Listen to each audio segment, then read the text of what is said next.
बिस्मिल्लाहिर्रहमानिर्रहीम। अस्सलाम वालेकुम नाज़रीन और प्यारे प्यारे बच्चों। Professor Mohammad Naeem, Himalayas group of colleges और प्रोजेक्ट ऑफ ELC से आप सबको खुशामदीद कहता हूँ। हम अकाउंटिंग कर रहे हैं और अब तक बच्चे जो हैं मेरे 17 लेक्चर्स ले चुके हैं। आज हम लेक्चर नंबर 18 अटेंड करने जा रहे हैं और लेक्चर नंबर 18 में हम दोबारा अकाउंटिंग इक्वेशन का एक प्रैक्टिकल न्यूमेरिकल की प्रैक्टिस करेंगे। पिछली लेक्चर में हमने अकाउंटिंग इक्वेशन की डेफिनेशन भी समझी और उसके अलावा हमने एक न्यूमेरिकल कर लिया। दोबारा थोड़ा सा उसको रिवाइज करता हूं कि अकाउंटिंग इक्वेशन क्या है।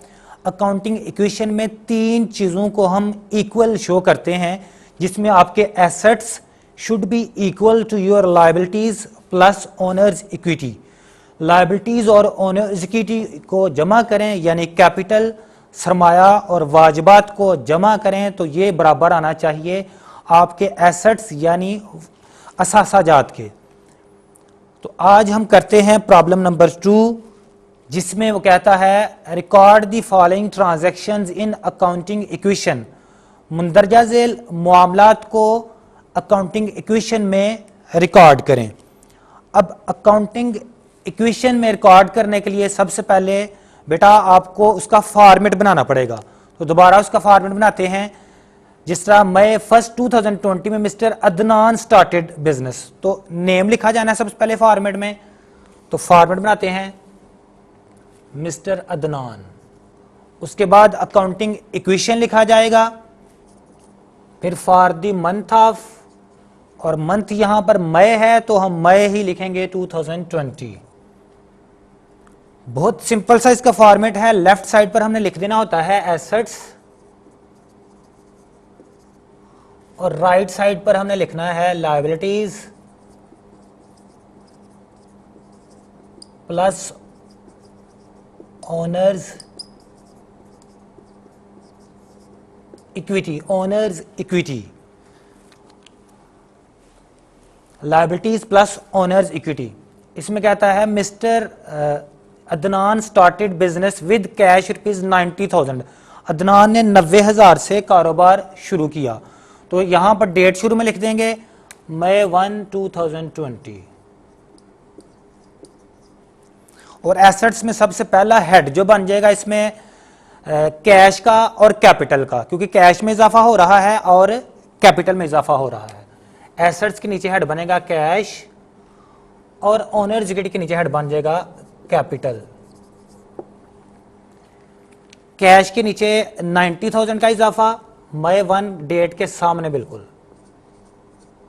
और कैपिटल के नीचे भी 90,000 से इजाफा। एक एंट्री के बाद बैलेंस नहीं करना, जब दूसरी एंट्री होगी तो उसके बाद हम बैलेंस निकालेंगे, फिर हर एंट्री के बाद बैलेंस निकालेंगे। दूसरी एंट्री करते हैं मई 2 2020 ही परचेज्ड मशीनरी फॉर ₹20,000। उसने मशीनरी खरीदी कैश ₹20,000 20,000 से। तो मशीनरी वाला एसेट यहां पर नया हेड बनेगा मशीनरी, और कैश का हेड ऑलरेडी मौजूद है मई 2, यहां पर डेट मई 2। अब इजाफा होगा मशीनरी में 20,000 का। जाहिर है जब मशीनरी खरीदेंगे तो मशीनरी वाला एसेट आ रहा है और कैश हमसे जा रहा है, तो कैश में कमी और मशीनरी में इजाफा। जिसमें इजाफा उसके नीचे उसको ऐड कर देंगे, यानी मशीनरी के नीचे 20,000 ऐड कर देंगे और कैश से 20,000 माइनस कर देंगे।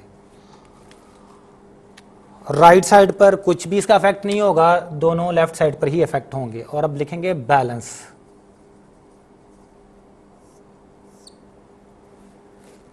90,000 से 20,000 माइनस किया तो ये रह गया 70,000, और मशीनरी 20,000। राइट साइड पर 90,000 से कैपिटल आ जाएगा, जबकि लायबिलिटीज हमारा 0 ही है। और ये बराबर के नीचे हमने यहां भी बराबर लिख देना है ताकि ये जाहिर करे कि दोनों साइड्स इक्वल हैं। मई 3 2020 ही परचेज्ड गुड्स ऑन क्रेडिट ₹16,000। उसने गुड्स खरीदी, अशिया खरीदी ऑन क्रेडिट रुपीज 16,000, 16,000 रुपये की उधार। अब जब उधार अशिया खरीदी, गुड्स में इजाफा होगा, गुड्स का हेड नहीं बना हुआ, हम हेड बनाएंगे, यानी तीसरा हेड बन जाएगा गुड्स। गुड्स में इजाफा कर देंगे 16,000 का, बाय 3।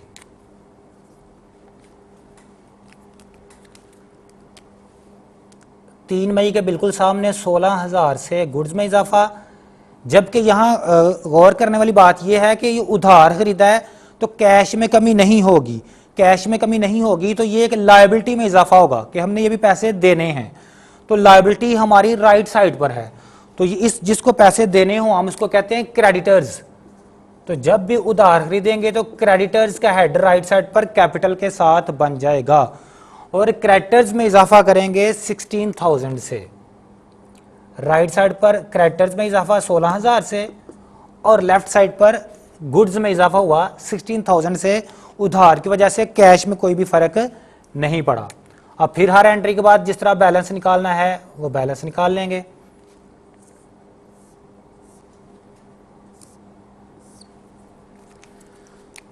सेम बैलेंस आ जाएगा 70,000 कैश, सेम 20,000 से मशीनरी और ये नया तीसरा हेड बना 16,000 से गुड्स।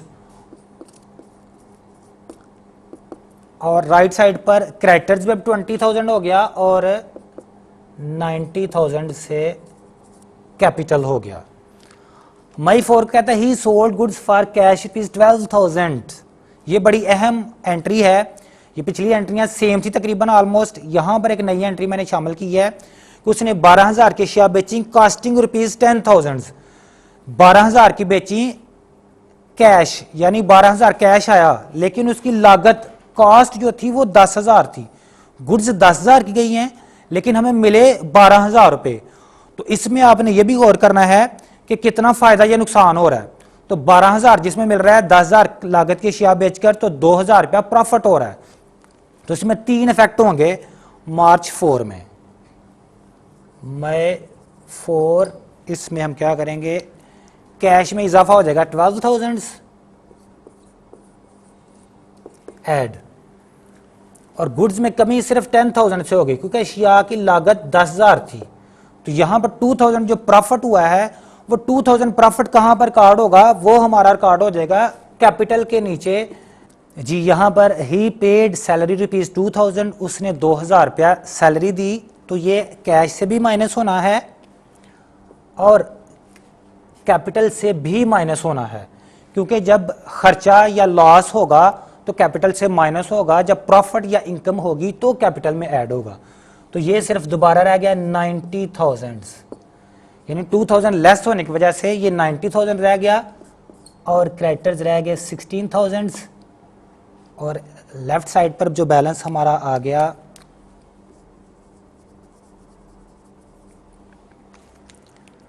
80,000 क्योंकि 82,000 से 2,000 एक्सपेंस कैश जो पे किया है वो माइनस हुआ और मशीनरी जो है एज इट इज 20,000। दरमियान में ऐड का निशान लगाते जाएं और एंड पर 6,000। अब हमारे क्वेश्चन की करेक्शन होने की ये निशानी है कि एंड पर हमारे एसेट्स और लायबिलिटीज और कैपिटल बराबर होने चाहिए। 80 + 20 1 लाख प्लस 6,000, ये लेफ्ट साइड बन गई 1,06,000। अब राइट साइड पर भी देखते हैं 16 और 90, ये भी बन गया 1,06,000, 1,06,000। तो दोनों साइड्स चूंकि इक्वल हैं तो ये हमारा न्यूमेरिकल कंप्लीट हो गया। इसी वजह से इसको इक्वेशन कहते हैं, ये कि ये मुसावात यानी बराबर रहता है। अब बच्चों ने इसकी प्रैक्टिस कर लेनी है और अगर कोई चीज़ समझ ना आए तो आप मेरे व्हाट्सएप नंबर पर या कमेंट्स में रब्ता कर सकते हैं। बहुत शुक्रिया। अस्सलाम वालेकुम वरहमतुल्लाहि व बरकातहू।